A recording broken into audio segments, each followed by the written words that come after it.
Welcome to my new blog. दोस्तों, सुबह की दुनिया में आप सभी का स्वागत है।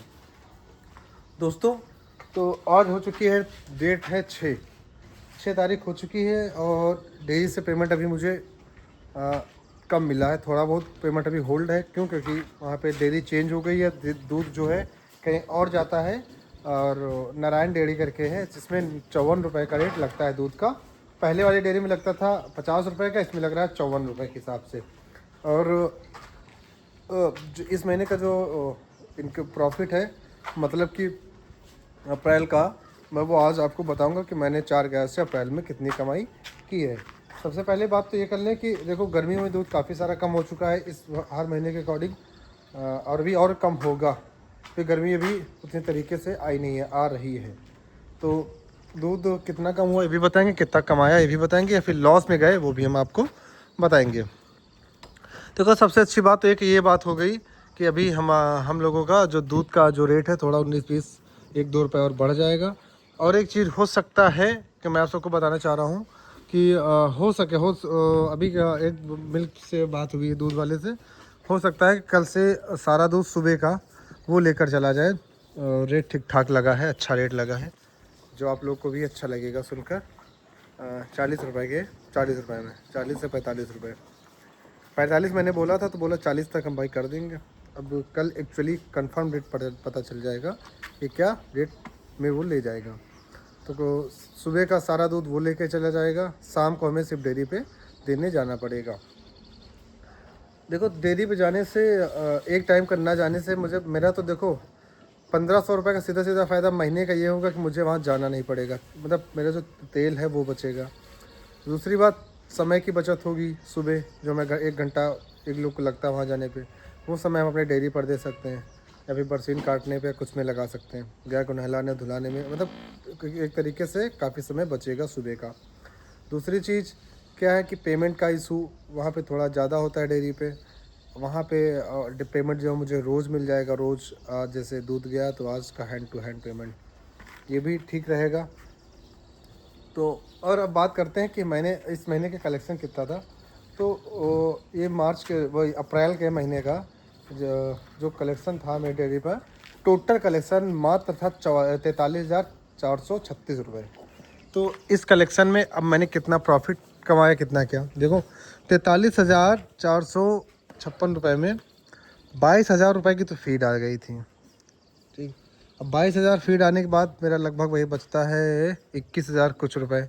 अब 21,000 रुपये में भूसा भूसा तो देखो कुछ बहुत खेत का था, और बाकी जो था वो मैंने ख़रीदा था भूसा। अब लगभग उसमें से लग जाता है 7-8 हज़ार रुपये का, और गाड़ी का खर्चा वो सब मिलाकर अगर देखा जाए तो मात्र, अगर जो इस महीने की बचत हुई है तो 10 से 12 हज़ार रुपये मात्र बचा है, अगर ओवरऑल सब देखा जाए। मैंने पूरा विधिवत तरीके से नहीं निकाला, क्योंकि हर बार का गाय का खाने पीने का वही होता है। फीड जितनी कम होती है, हर महीने में जितनी फीड मंगाता हूँ मैं वो आपको बता रहा हूँ। हर महीने फीड पहले आती थी, फीड 40,000 रुपये की, फिर आई 35,000, फिर 30,000, फिर 44,000 रुपये की एक महीने में जंप की थी, क्योंकि गाय ने ज़्यादा अच्छा मिल्क किया था। तो फीड उतनी प्रॉपर लग जाती है। 22,000 कुछ रुपए की फीड लगी थी, 22,500-600 रुपये की, जिसमें से मैंने 15 बैग मंगाए थे। आप लोगों ने 15 बैग मंगाए थे 1,500 रुपये के हिसाब से, और 800 रुपये भाड़ा था। तो जोड़ लेना कितने रुपए हुए, कमेंट में ज़रूर बताएं। तो देखो, 4 गायों से इस महीने में मैं सिर्फ 7 से 8 हज़ार रुपये कमा पाया हूँ, ओवरऑल सब खर्चा निकालने के बाद। तो A to Z, बाइक का, डीजल का, पेट्रोल का, जनरेटर का, मशीन का, इनका खाना खुराकी का, डॉक्टर का पैसा लगा नहीं इस बार।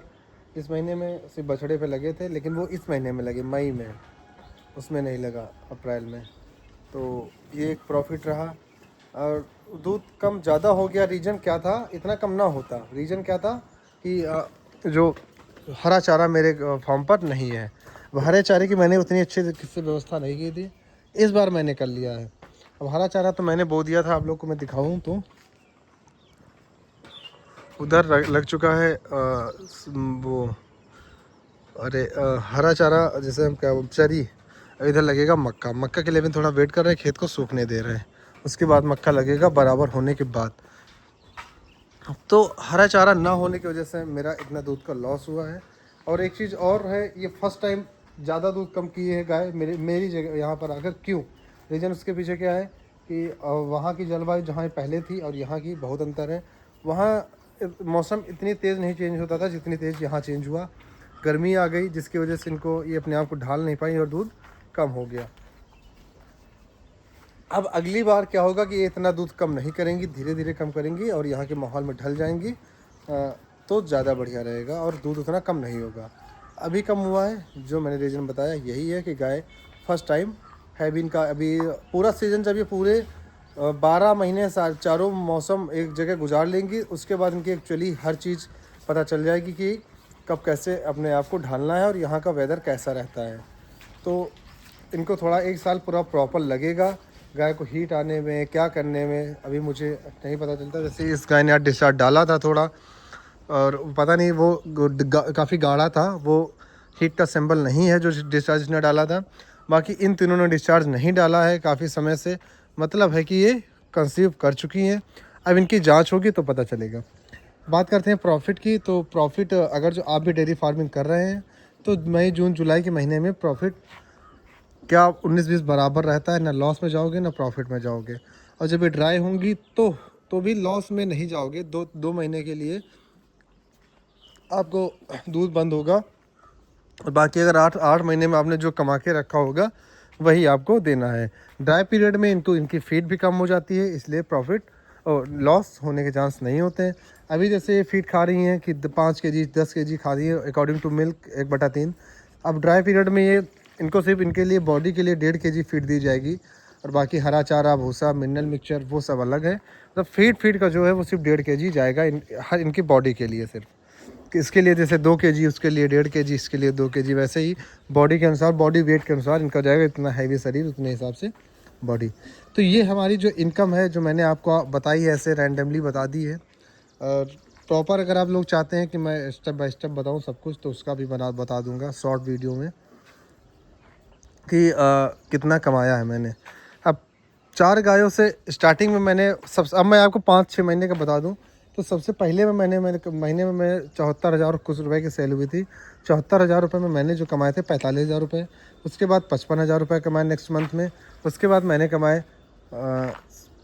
60,000 रुपये। 60,000 रुपये फिर मैंने कमाए वही 52-53,000 रुपये, 45,000 रुपये। और अब जाकर जो हुई है कमाई सीधा आधी हो गई है। आधी जितनी कमाई होती थी अब उतनी सेल हुई है। तो ये होता है डेयरी फार्मिंग में, उतार चढ़ाव लगा रहता है। फर्स्ट टाइम है, पिछले दिक्कत ज़्यादा हुई है। अभी अगले मंथ अगर जो इसी टाइम पे अगर ये इनका मिल्क उतना कम नहीं होगा, फॉगर वगैरह लग जाएगा तो हो सकता है मिल्क कुछ बहुत कवर हो। फॉगर आ चुका है, ये लगने की देरी है और जल्द से जल्द हम फॉगर लगाएंगे और इनका मिल्क जो है कवर करने की कोशिश करेंगे। तो अगर जो हम गाय भी बढ़ा रहे हैं, लोग काफ़ी कमेंट कर रहे हैं कि आप भाई गाय कब बढ़ा रहे हैं, तो गाय जो है हम बढ़ा देंगे अभी वही 4 महीने बाद। काफ़ी लोग कमेंट कर रहे हैं, तो जो 4 महीने बाद गाय वैसे भी आएंगी। गाय देखो दूसरी गाय कब आती हैं, जब इनका ड्राई पीरियड चलता है, जब ये दूध देना बंद करेंगे उसके हम 1 महीने पहले गाय ले आएंगे, जिससे उसके उनके मिल्क से इनका खर्चा चलता रहे 2 महीने के लिए। बाकी फिर 2 महीने बाद जितनी गाय होंगी फॉर्म पर सब लगना चालू हो जाएंगी, जो कि फिर पूरी तरीके से एक बिज़नेस रोटेट होने लगेगा। तो आप भी अगर डेयरी फार्मिंग कर रहे हैं तो इस चीज़ ध्यान रखें कि गर्मी के महीने में प्रॉफिट बहुत कम होता है, ना मात्र का होता है। बस ये है कि अगर आपका साइड बिजनेस कुछ है तो ठीक ठाक है, नहीं तो आप लॉस में जाओगे। फीड कम की है मैंने तो मैं इतना बचा भी पाया हूँ। अगर मैं फीड ना कम करता, फीड उतनी ही देते रहता तो दिक्कत हो जाती। लोग क्या करते हैं कि गर्मियों में गाय की फीड बढ़ा देते हैं, उनको लगता है कि फीड बढ़ाने से हो सकता है दूध बढ़ जाए। ऐसा बिल्कुल नहीं होता। फीड बढ़ाने से दूध गर्मियों में नहीं बढ़ेगा, उसके लिए आपको इनके लिए कुछ देसी जुगाड़ करने पड़ेंगे। अब मैं करूँगा तो उसका मैं प्रॉप वीडियो बनाऊँगा कि मैं इनके लिए क्या जुगाड़ करता हूँ, कौन सा घोल इनको पिलाऊँगा। देखो घोल क्या, नमक सोडा गुड़ का घोल आता है, 1 लीटर पानी में मिलाकर इनको पिलाओ। इसकी वजह से ये दूध कवर करेंगी और अपने हीट स्ट्रोक से भी ये गाय बच जाएंगी। तो बात हम सिर्फ प्रॉफिट की करते हैं, जो मैंने आपको बताया कि अब देखो फीड हमारी बची कितनी हुई है। ये देखो 5-4 बोरी फीड बची हुई है, इसको मिलाकर अभी पहले एक बोरी फीड चलती थी, लगभग एक दिन में 1.5 दिन में फीड ख़त्म हो जाती थी। अब चलती है लगभग 3 से 4 दिन एक बोरी फीड चलती है, क्योंकि मैंने फीड कम की है। अब दूध कम हुआ है तो जाहिर सी बात है कि हम इनकी फीड कम करेंगे। फीड कम नहीं करेंगे तो नुकसान में जाएंगे। और गाय का देखो, गाय चारा भी कम खाती है गर्मियों में, तो ये भी एक सबसे बड़ा रीज़न है कि अगर गर्मियों में भाई हम लोग खाना कम कर देते हैं, तो ये तो फिर भी गाय है, हैवी गाय है और गर्मी भी हो रही है। अभी थोड़ा कवर करेंगे तो हो सकता आ जाए। तो नुकसान से बचना है तो कुछ देसी फार्मूले आप लोग अपनाओ, और टाइम टू टाइम रूटीन जो है कि फीड का मैनेजमेंट कैसे क्या करना है वो सब करोगे तो ठीक रहेगा, ना तो लॉस में ज़्यादा जाओगे। 4 गायों से मैं फिर बता रहा हूँ, 4 गायों में मैंने जो पैसे कमाए हैं इस महीने में, 43,000 कुछ रुपए सेल थी, 43,456 रुपये की समथिंग। और उसके बाद 22,000 रुपये की फीड आती है। सरसों की खली समय दे नहीं रहा हूँ, और भूसा और सब कुछ मिलाकर देखा जाए ओवरऑल तो लगभग 10 से 8-10 हज़ार रुपये बच गया है इस महीने में, सब कुछ निकालने के बाद। तो ठीक है, वो भी नहीं कि बढ़िया है, चलो कुछ तो बचा। आगे होता रहता है धंधा बिजनेस में, अभी अगले बार इतना लॉस नहीं होगा और अच्छा खासा हम प्रॉफिट बिल्ड कर चलेंगे। तो ये रही हमारी 4 गाय की महीने की कमाई, मार्च महीने की, जो वही सॉरी अप्रैल की, जो मैंने आप सभी को बताई। अब मुझे जाना है भूसे की एक खेप लेने, और तो मैं भूसा लेने जा रहा हूँ। बाकी यहाँ भी अभय रहेंगे तो वो गाय लगाएंगे। अब मैं निकलता हूँ भूसा लेने के लिए, क्योंकि मौसम दिन पर दिन ख़राब होता जा रहा है। अगर भूसा नहीं आएगा तो और दिक्कतें बढ़ेंगी डेयरी फार्म पर। मशीन भी धुली जा रही है, मशीन धुल गई है, बस इसका सेटअप करना है सारी। तो ठीक है, यही ब्लॉग समाप्त करते हैं, मिलते हैं नेक्स्ट ब्लॉग में। कमेंट में ज़रूर बताएं कि डेयरी फार्मिंग सक्सेस है या नहीं। बाय बाय, नमस्कार।